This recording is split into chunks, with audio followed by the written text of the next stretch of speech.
এরপরে দেখো question number 2 preposition, এবং সেখানে 5 মার্ক, এবং কোন কোন বোর্ডগুলো পড়তে হবে সেটা সে বলে দিয়েছে। এবং এরপরে আসো কোশ্চেন নাম্বার 3, এবং দেখো তুমি দেখতে পাচ্ছ কত এইচএসসি 26 ব্যাচ ইংরেজি দ্বিতীয় পত্রের সম্পূর্ণ সাজেশন এবং সেই সাজেশনের সম্পূর্ণ সলিউশন এই পিডিএফ এর মধ্যে আছে। আশা করতেছি তুমি এই পিডিএফটা পড়ে গেলেই একটা সুন্দর একটা প্রস্তুতি তোমার হয়ে যাবে ইনশাল্লাহ।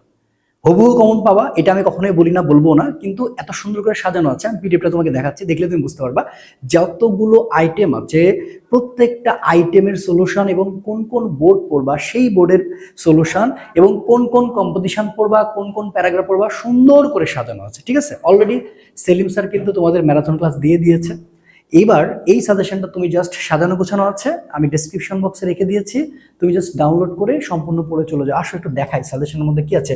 হ্যাঁ, তার আগে আমি একটু বলি এই সাজেশনটা কে প্রোভাইড করছে। ঠিক আছে, সাজেশনটা প্রোভাইড করছে হামজা, অর্থাৎ হামজা হচ্ছে আমার বন্ধু, রাজশাহীর জনপ্রিয় একজন টিচার ইংলিশের অফলাইনে। ঠিক আছে, এবং ঢাকা ইউনিভার্সিটি স্টুডেন্ট, অর্থাৎ হামজা প্রোভাইড করেছে এই সাজেশনটা সম্পূর্ণ। এবং এই সাজেশনটা এতটা গোছানো, এতটা সুন্দর, তুমি দেখলে তোমার নিজেরই ভালো লাগবে। ঠিক আছে, তো চলো সাজেশনটা একবার দেখাই। তোমরা কিন্তু একটা থ্যাঙ্কস হামজাকে জানাতেই পারো, সো কমেন্ট বক্সে কিন্তু তাকে একটা থ্যাঙ্কস দিয়ে দিও। ঠিক আছে, আর বন্ধু তোকে অবশ্যই অনেক ধন্যবাদ, যেহেতু তুই এরকম একটা উদ্যোগ আমার স্টুডেন্টের জন্য দিয়েছিস। ওকে, তুই দেখলে অবশ্যই তুই এটা রিপ্লাই জানাবি। ওকে, চলো আমরা সাজেশনটা দেখে আসি আর কি। তো দেখো সাজেশনটা যেভাবে সাজানো হয়েছে, আমরা যে কাজটা করেছি আমার খুবই ভালো লেগেছে। সেটা হচ্ছে প্রত্যেকটা কোশ্চেন, প্রত্যেকটা আইটেম এখানে তুলে দিয়েছে, এবং কোন কোন বোর্ডগুলো ফলো করবা সেই ব্যাপারগুলো এখানে দেওয়া হয়েছে। এবং এটার সলিউশনটা কিন্তু আবার সুন্দর করে নিচে করা আছে, এমন না যে শুধু সাজেশনটা দেওয়া হয়েছে সলিউশন নাই, ব্যাপারটা কেমন অড লাগতো। তো দেখো তোমাদের প্রথম যে আইটেমটা সেটা হচ্ছে আর্টিকেল, সেখানে 5 মার্ক, এবং দেখো সেখানে সুন্দর করে বোর্ডগুলো দেওয়া আছে, কোন কোন বোর্ড থেকে এসেছে। রাজশাহী বোর্ড 19, তারপর হচ্ছে দিনাজপুর বোর্ড 19, এরপরে বরিশাল বোর্ড 12, চিটাগাং বোর্ড 16। তাহলে তুমি এটা দেখলে বুঝতে পারবা। এরপরে দেখো কোশ্চেন নাম্বার 2 প্রিপোজিশন, এবং সেখানে 5 মার্ক, এবং কোন কোন বোর্ডগুলো পড়তে হবে সেটা সে বলে দিয়েছে। এবং এরপরে আসো question number 3 use of special use, মানে ওয়ার্ডস অ্যান্ড ফ্রেজের যে ব্যাপারটা সেটা এখানে 5 মার্ক এবং সুন্দর করে সাজানো আছে। কোশ্চেন 4 কমপ্লিটিং সেন্টেন্স, 5 মার্ক, সেটাও সুন্দর করে সাজানো আছে। এরপরে দেখো রাইট ফর্ম অফ ভার্বস, এটা তো অনেকে মানে কঠিন হওয়ার কিন্তু জায়গা থাকে। তারপরে এখানে যেহেতু বোর্ডগুলো দেওয়া আছে তুমি এটা দেখার পরে এটা পড়বা। এখন দেখো এটাই হুবহু চলে আসবে, ব্যাপারটা কিন্তু এরকম না, আমি আবারও বলে দিচ্ছি। এবং এরকম আত্মস্থ চিন্তা কিন্তু আবার কইরো না যে এটাই সম্পূর্ণ করে চলে গেলাম।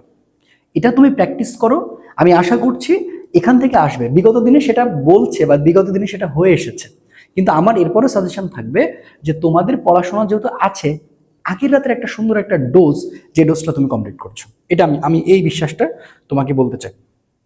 মানে 12টা আইটেম সুন্দর করে এখানে আছে। হ্যাঁ, এবং এবার দেখো যেটা করতে হবে এটা হচ্ছে যে যে দেখো প্যারাগ্রাফ আছে, প্যারাগ্রাফ সুন্দর করে, এর আগে তো আমরা প্যারাগ্রাফের একটা সাজেশন দিয়েছি সেটাই, আর এটা একই মোটামুটি বলতে পারো। সো ফলো করলে হয়ে যাবে। কম্পোজিশন যে কয়টা আছে, রিপোর্ট রাইটিং যে কয়টা আছে সবগুলো দেখে নিবা, রোড অ্যাক্সিডেন্ট থেকে শুরু করে যা যা আছে আর কি। ঠিক আছে, এরপরে দেখো হচ্ছে formal letter, application and email 8 marks, এটা সুন্দর করে দেওয়া আছে। এবং হচ্ছে 12 নম্বর সিনোনিম অ্যান্টোনিমস, এটা তো আসলে ডিরেক্ট কমন চলে আসে এরকম তো বলা যায় না, বাট তুমি দেখবা। আচ্ছা, এরপরে দেখো সলিউশন কপিটা সুন্দর করে দেওয়া আছে, পার্টে grammar 60 mark, question and solution, এখানে সুন্দর করে সলিউশনগুলো দেওয়া আছে। তুমি জাস্ট এগুলো সুন্দর করে কি করবা, প্র্যাকটিস করবা, বেশি বেশি করে প্র্যাকটিস করবা। দেখো সবগুলো দেওয়া আছে, কতগুলো দেওয়া আছে, এত সুন্দর করে সাজানো আছে। মজার বিষয় এই সাজেশনটা এত সুন্দর হয়েছে, এটা কিন্তু সাজেশনটা আসলে বিক্রি করা হয়েছে, এটার দাম 29 টাকা করে ধরা হয়েছে এবং অনেক কপি বিক্রি হয়েছে। কিন্তু আমি বললাম যে শেষ মোমেন্টে আর টাকা পয়সা দরকার নাই, এটা জাস্ট এমনি স্টুডেন্টকে ফ্রি দিই বলে এত সুন্দর একটা সাজেশনটা আমি তোমাদের জন্য প্রোভাইড করলাম। তো দেখো এই যে কোশ্চেন নাম্বার 3 এত সুন্দর করে সাজানো গোছানো আছে, একটা মানে একটা বই, মানে তুমি একটা বই পড়তেছো। ঠিক আছে, আশা করি আমার আর নতুন করে বলার কিছু নাই, এই সাজেশনটা তুমি ফলো করবা এবং ভালো করে পড়বা। আই থিঙ্ক ভালো কিছু একটা হবে। এবং তোমাদের জন্য সবসময় শুভকামনা, ডিসক্রিপশন বক্সে পুরো সাজেশন লিঙ্কটা দিয়ে রেখেছি, তুমি ডাউনলোড করে পড়তে থাকো। আই থিঙ্ক খুব ভালো একটা ফল তুমি পাবে এবং তোমার পরীক্ষা ভালো হবে। অনেক অনেক শুভকামনা তোমার জন্য। সে পর্যন্ত ভালো থেকো। আসসালামু আলাইকুম রহমতুল্লাহ।